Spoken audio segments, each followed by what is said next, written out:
Okay, so we're going to be continuing talking about colors, and now we're going to be talking also about gradients.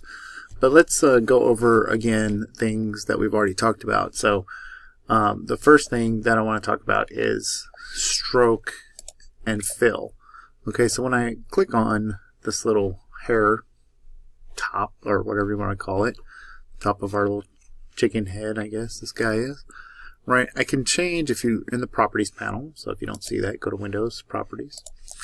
I can change his fill right here. So if I want to make the fill kind of this orange color, I can do that. I can also change the stroke. The stroke is this line that goes on the outside of our guy's little hair looking thing here.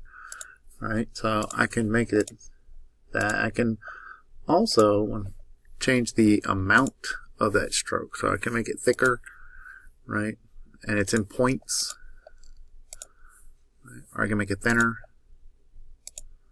however I want. I can also change the opacity of the fill, which is the see-throughness, right? So see how I can make the whole thing more see-through or less see-through.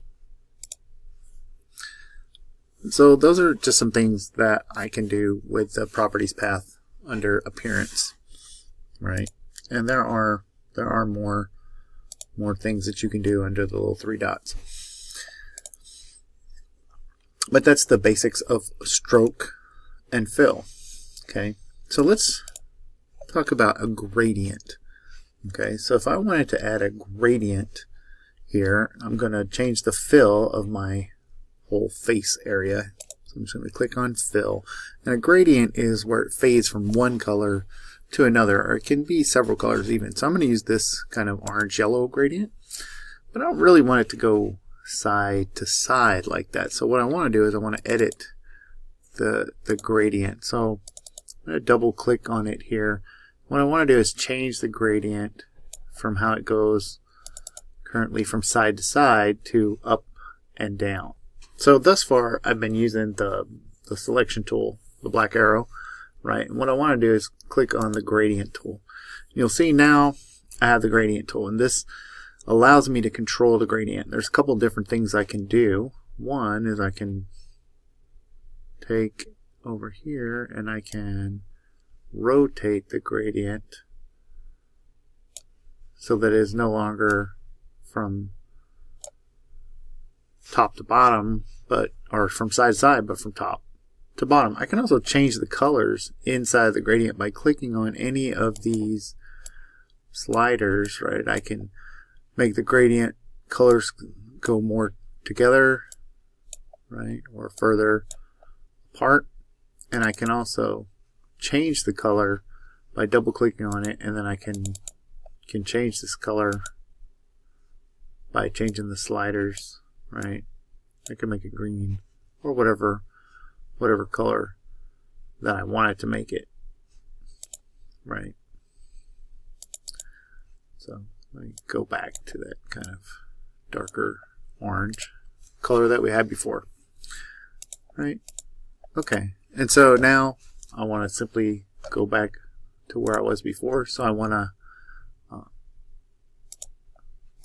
I'm going to select all. There we go. Just kind of double click over here, and now you can see that I've got my whole guy now. He's got this face, and that really gives him a different impression than when he was solid white, right? Now the blue outline is kind of distraction, right? So I want to change my stroke. I'm going to make it match, right? Make it match his hair. That's okay for the little tear to be blue, right? But his eyes, maybe I want the edges of his eyes, maybe the stroke on his eyes to match as well, right? So I'm going to change the color of the stroke on his eyes.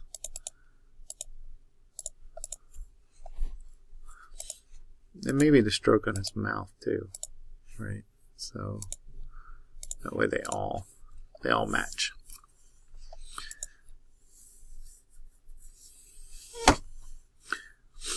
So what I want you to do is I want you to find your own unique way but to be consistent with your color set. So notice how I made my color set all unique, all kind of similar all the way around. I want you to do the same thing, but don't use the same colors that I use.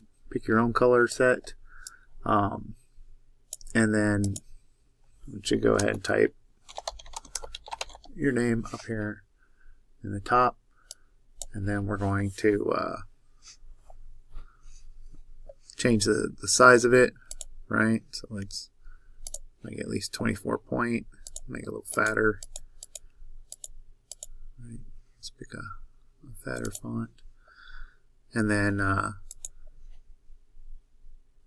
make it consistent with the rest of your colors, right? Okay, notice right here, see how right now it doesn't have a stroke, and so it has that little line through it. It's saying that there is no stroke, so it has to have at least 1 point of stroke in order for that to be a line right there. Okay, so this is part 2 of your assignment today. It's pretty easy.